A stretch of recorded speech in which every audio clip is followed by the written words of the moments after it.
Tanner, we've been working together for quite some time. I'm not very good at keeping track of how old people I have grown to be, nor when we started. How old are you now? I'm 14. You're 14. All right. And I don't remember when you started, but you're going into level 4 at this time, and that means that you have studied a lot of music and done very well. The piece that you played on the students on stage, recital, was the first piece by Beethoven that you had ever studied. And I think it was a perfect piece for you to start with because you learned and played it so well that it must have been. Did you listen to any other performances in the process of learning it? Did you go to YouTube, for instance? I did. I listened to a couple of different performances. Was it helpful to you?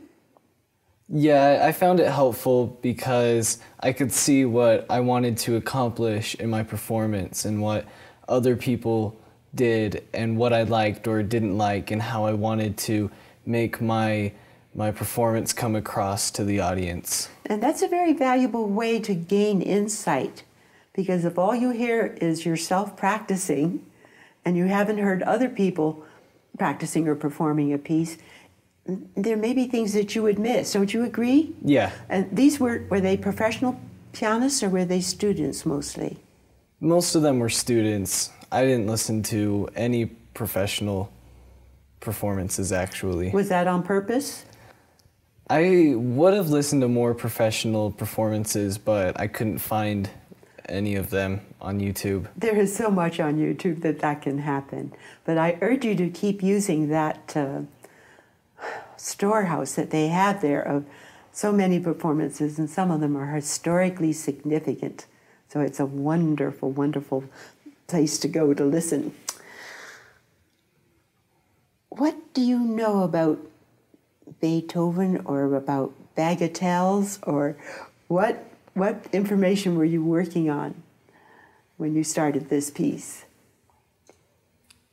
Well, a bagatelle, before Beethoven used them in his music, it was a card trick where people would do tricks with cards. Mm-hmm. And Beethoven decided to name some of the pieces that he was writing bagatelles because nobody had done that before, and because he didn't want to have a set form for all bagatelles, and so he made each one different. Very different, and they're a fascinating many sets of pieces for us to study and learn and just plain enjoy hearing. As a matter of fact, as I recall, I hope correctly, the very last piece that Beethoven wrote was a bagatelle for piano. And your bagatelle set was 119, which is quite late in his output, as you can imagine, at that high opus number. Opus 119, number 1 in G minor. Tanner, there's a great difference between the opening statement and the closing section. How did you manage that? I mean, it's almost like one is at the base of the mountain and the other is at the height of the mountain. What did you have to do to bring those together? Where did you start studying the piece? Where did we decide would be a good place to do that? I started studying the piece in the final section, the C section, mm-hmm. the part with the most intensity and the most dynamics. And also the most challenge. Mm-hmm. And so you got that really in your back pocket. I understand you tell me that you love to play it as fast as you possibly could. And then in our lessons, we talked about each of the sections and possibilities. There were more questions than there were answers. Did I ever tell you directly how to play something?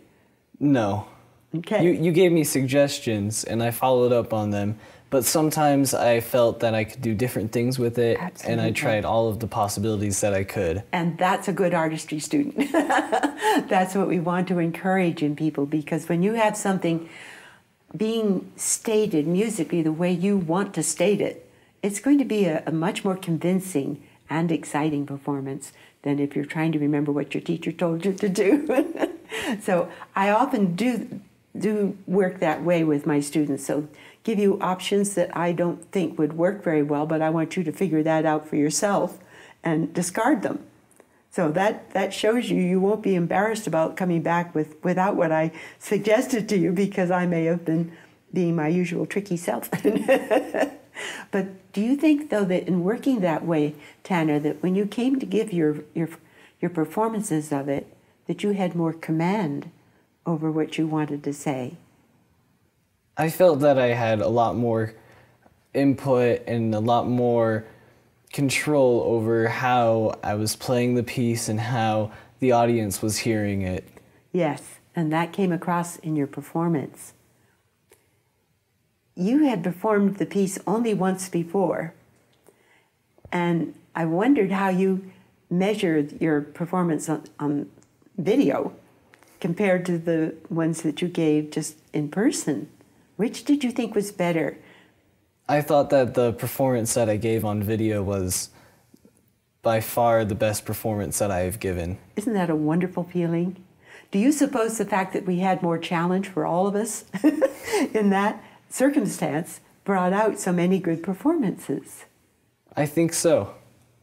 I do too. And I think that it was also that the students were secure enough in what they were wanting to say that they weren't nervous about it. They just wanted to say what they wanted to say.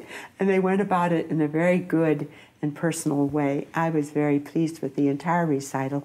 And I think I can honestly say that your performance was the one that I thought was most gripping and most like the composer would have wanted it. So congratulations on that. Do you have any questions you would like to ask me, Tanner? I have a question. I was wondering when your first interest in music came. I can't remember any time when I wasn't interested in music. My mother told me that when I was a toddler, I would be out in the yard singing and dancing all day long, and that people would walk by and stop and look at this little girl having her own performance to nobody in particular except the birds and the puppy dogs that were around. And I was so in love with music. I can't remember a time when that wasn't my major enjoyment, was hearing music. My mother had to go to the hospital when I was 5 years old, and in those days, sometimes having an operation would stay there about 3 weeks. And my mother put out some very easy books, music books. And I think she really intended that I would start using them. And I did. I taught myself to read music at that age. And when she came back from the hospital, she was so pleased that I was, "Look, Mommy, look what I can do." And so past that point, I taught myself until I was 16 years old, because my parents didn't have money to get lessons for me. And then very shortly after that, I was accepted at Yale University School of Music, which was a graduate department at that time. Women couldn't get into Yale unless they entered one of the graduate departments. So I was very lucky to get in and very grateful for the wonderful education I received there. And I have tried to share that with my students all these years. So does that answer your question? Yeah. Okay. Well, do you feel now that you are ready to move forward in a more,